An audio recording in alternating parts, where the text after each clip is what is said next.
Now we're gonna put all of the steps that we've been through together. So I'm gonna show you kind of what I have all set out here for the decorating portion. So first I have a turntable.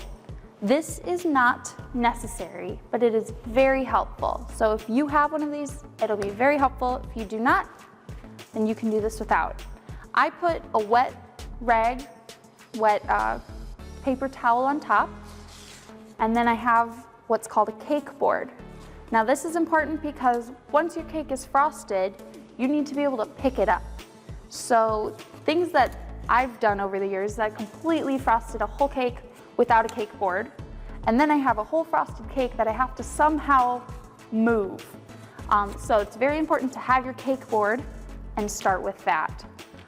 This is a 10-inch cake board, and I'm gonna be frosting an 8-inch cake.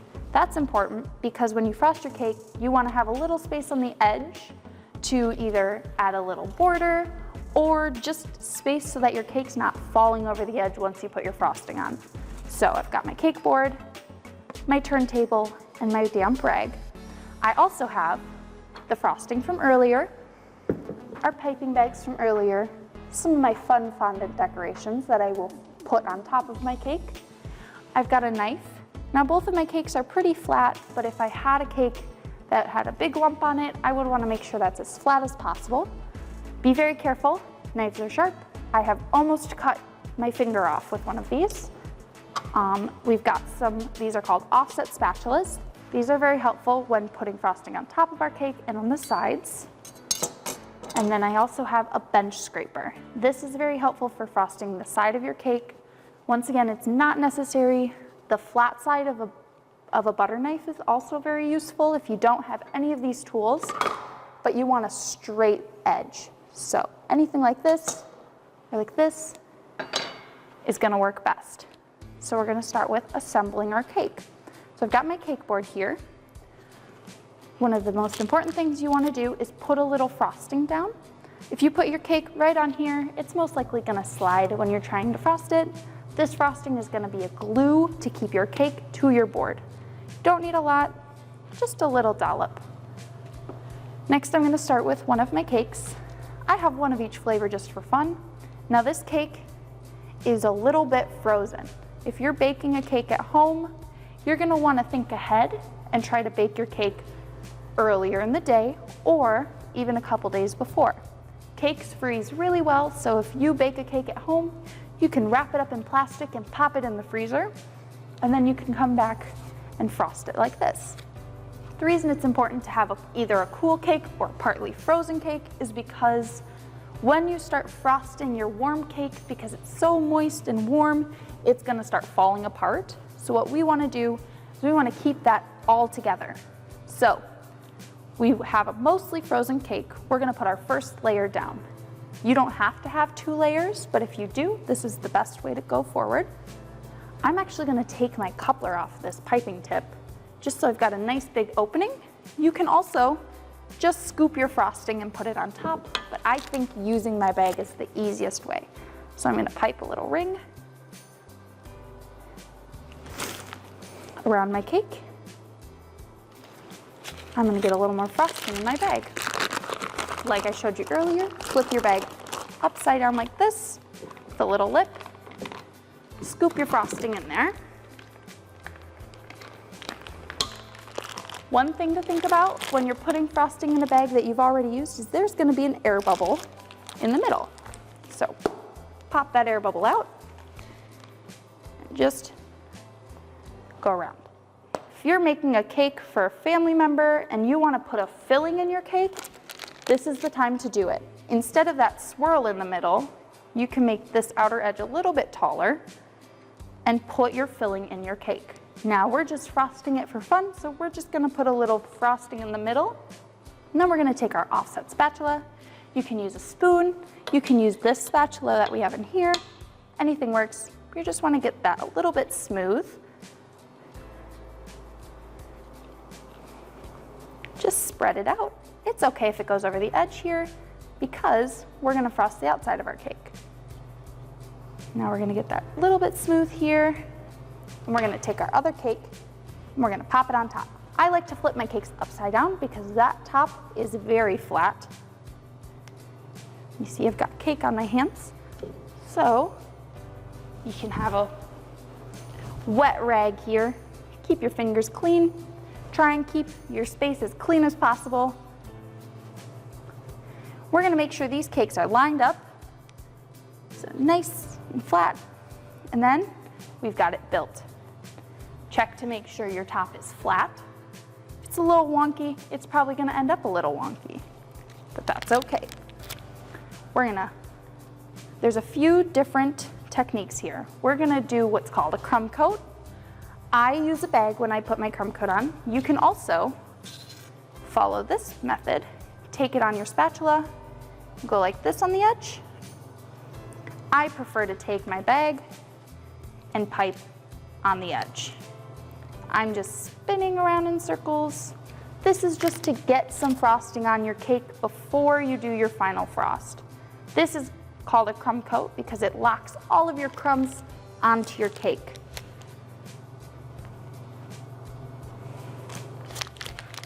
A crumb coat is going to keep your final cake nice and smooth, nice and clean. Like I said, this is locking the crumbs in. That will not be on your final product.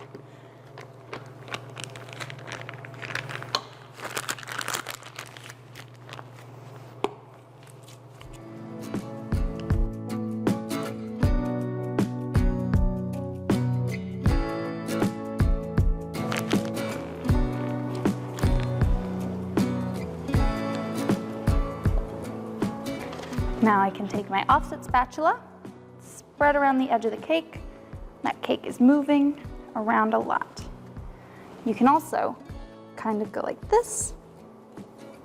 I have my thumb on the board here just because this frosting is a little thick, so it's trying to move around a little bit. I'm just holding it in place. Now you can see I missed a spot here. And if you find yourself missing a spot, just go in with a little more frosting and fill that in. Makes it a lot easier.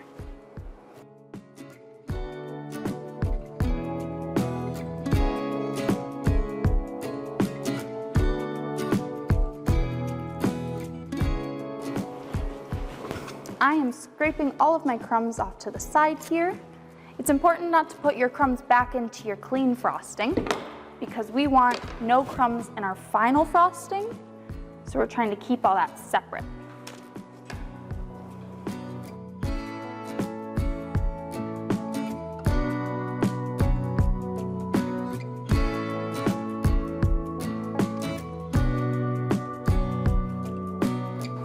As you can see, I'm getting crumbs, and that is why we call it a crumb coat.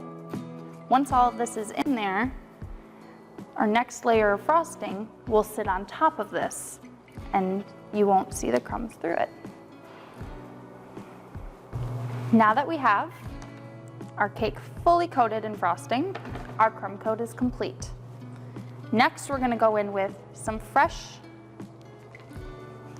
frosting, and we are going to repeat that process. Now this is going to be a little bit harder because you're trying to not scrape too much away and get down to your crumbs. So we're gonna do the whole thing over again. We're gonna be very mindful to not scrape too much away.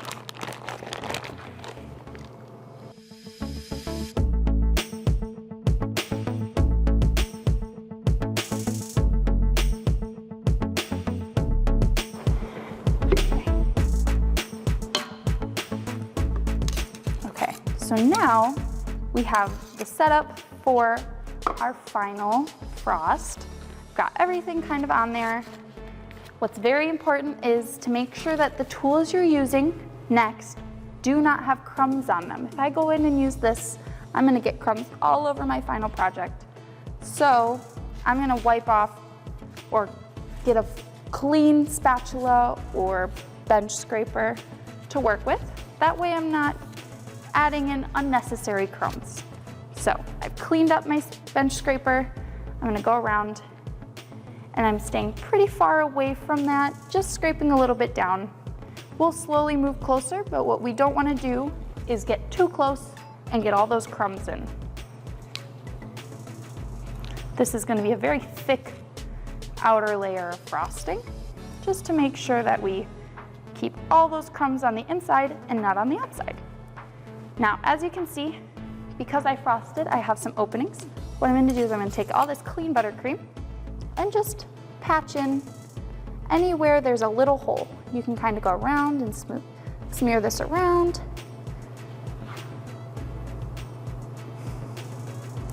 Some things that you can do here that might give you a slightly wonky cake is if you're holding your spatula or your bench scraper out like this, your cake's gonna sit bowed out like that. So try and keep this right up and down to make sure you've got a straight up and down cake. As you can see, where I'm holding my bench scraper or my spatula is right out here.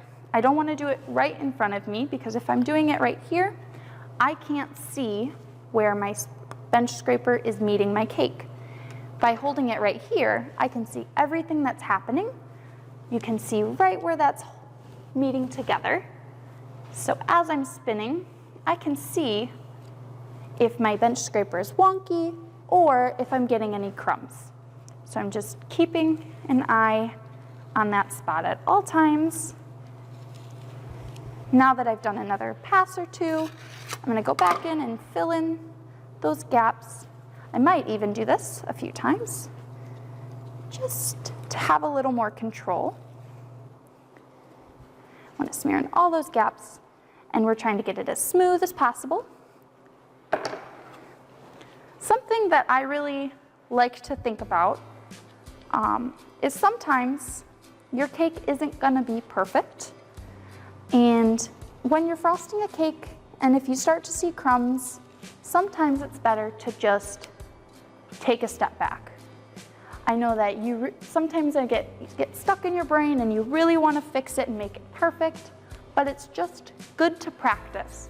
So every time you frost a cake, you might get a little bit less crumbs in your cake, but the more you keep scraping away, the more you keep trying to fix it, you're going to get more frustrated and you're going to get more and more crumbs pulled into your cake. So sometimes you got to just take a deep breath and just say, this is how it's going to be. Let's get on to decorating, because if you have a few crumbs, you know what you can do? Cover it with a flower. So the best way, I think, is to just accept that it's not going to be perfect. And over time, your cake will be more and more perfect. And it just takes practice. But on your first or second time, it's not going to be perfect, and that's okay. So I think the outside of my cake is pretty good. I'm going to fill in one more little hole down here, but I don't have to be too worried about it, because we're going to put a border on the bottom of our cake, and that's going to cover the connection between my cake and my cake board. Now I'm going to frost the top of my cake. Now, I'm not very good at this, and I accept that. We're going to make it as flat and as smooth as possible. We just want a nice surface to put our decorations on. So I'm just trying to cover up all those crumbs. As you can see, I'm not seeing any of those crumbs that I saw before. And that's because I'm just putting a new layer, a clean layer on top of that. And it's important to not take off too much of that frosting and show all those crumbs again. So I'm just doing a very gentle scrape of the frosting on top. I'm going to take my bench scraper and I'm going to go around my edge again, because as you can see, I might have a little gap around the top, and I just want to make sure that's nice and smooth with the sides of my cake. Now I'm going to take my offset spatula, scrape some of those edges away. Now when you're doing this, it's important to have a clean spatula. So as you can see, I'm scraping on the side of my bowl here. This is where you can introduce a lot of crumbs. So it's important not to scrape too low on your cake, because if you're scraping too low, you're going to scrape your cake itself and not your frosting. So just be very careful. Sometimes it's better to do it twice than to mess it up. So less is more. You just pull a little bit away.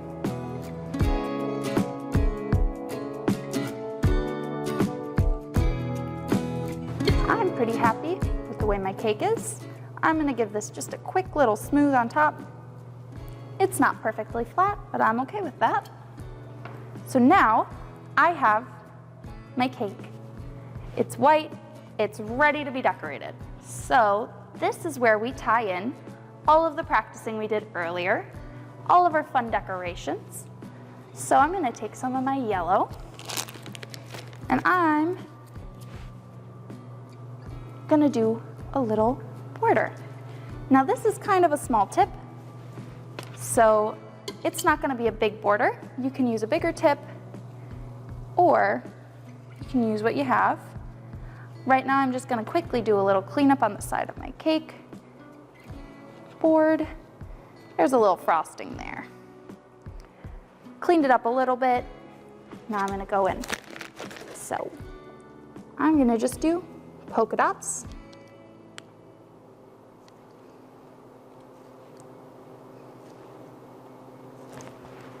As you can see, just doing little dots.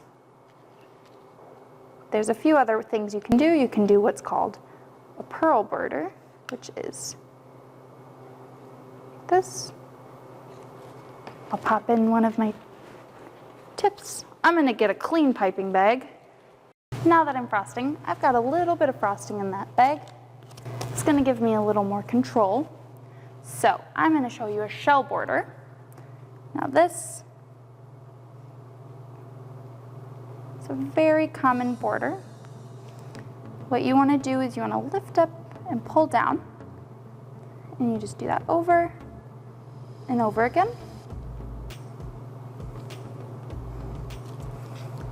And that gives you a nice finished look, and it makes your border look a little bit better. So you're gonna do that all the way around your cake.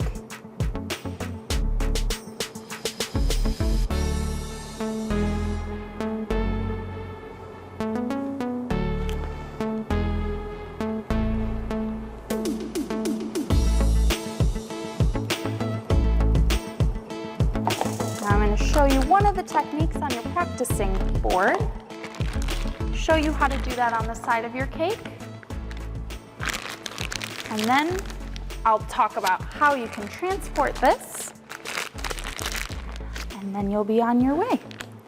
So it's very similar to the shell, where you're gonna go down, down, and one in the middle, and down. Now this is a very traditional decorating style. And if you're familiar with vintage cakes, a lot of people will put this on a vintage cake. And then, now that I have some fun little decorations there, I can take my fondant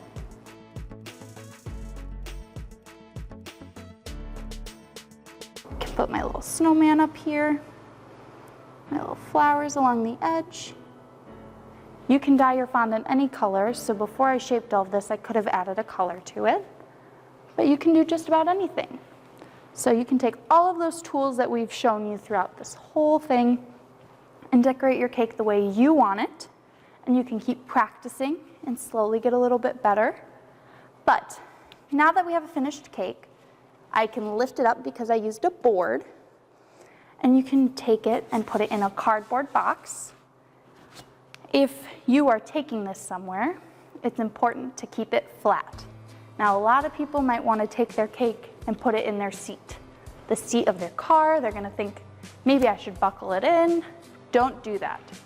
Take your cake and put it on the ground in your car. The ground of your car is going to be the most flat space in your car. If you imagine the seats in your car, they're going to be at a little bit of a tilt, and that's going to sit your cake at a little bit of a tilt. And what can happen is your cake's frosting can get warm and all want to go that way, or it can bump up against the seat, or you can lose a snowman. You don't want any of that to happen. You worked really hard on this cake, So you want to get it home safely. Keep it very flat, so you can put it in your trunk, you can put it right by your feet, you can put it up by your mom or your dad's feet, but don't put it on the seat. So, we've got our cake, we ate part of it, what are we gonna do now? You can put it in the fridge. If your cake doesn't have a whole lot of frosting on it, you can put saran wrap over it. You can keep it in your box. You can freeze it. It's gonna taste very good in a week if you have some extra cake left over. You can do just about anything. The only thing is the longer this cake sits out, the more that this frosting is gonna get a little dry. You can see I'm not making any mess because it's been sitting out. So now that it's a little crusty, I could put a little plastic over it. Just be careful not to ruin your fun decoration. You can keep this cake on the countertop for a few days, but it is gonna dry out. So it's important to get this in the fridge or the freezer or wherever you want it to be, but just try and get it covered with something. So now that we have our cake, it's time to clean up. One important thing is shortening is messy, and shortening does not go down your sink. It's like a grease, and you don't want grease in your sink. So what's very important is to take all of your stuff apart. Now you might have reusable bags, so it's gonna be a little different, but if you have plastic bags, you wanna cut the top off. Now this whole thing can get thrown. What you wanna do is you wanna get this tip out of this plastic. I like to take my nails and try and scratch it down. You can stick your whole hand in there. You can take some scissors and try to cut it, but however you do it, take that plastic off. Throw that away. And now, if you look here, this whole thing is filled with frosting. You want that in the garbage. So, it's messy, but use your finger. Push it out of there. Now, if you're hungry, you can eat that. That's up to you. If not, just throw it away. You want this thing to be as clean as possible. Be very careful that this does not go down your drain. This will get all crushed up by your garbage disposal. Now, you move on to your piping tip. Guess what? That's also filled with frosting. Make sure you clean that out. Any extra frosting in here, you can put in a little container and you can put that in the fridge. Or, if you're not gonna use it again, go ahead and throw that away. You wanna get this bowl scraped as clean as possible before you wash it. You're gonna need to use some dish soap because grease does not like to come off your bowls, but give it a good scrub with some warm water and you'll get it clean. It's not the funnest part of baking, but cleaning is very important. And if you ever want your parents to let you bake again, make sure you clean up because they're not gonna like it when they come home and the kitchen counter is covered in frosting. So make sure you clean. Have a wonderful day, you guys.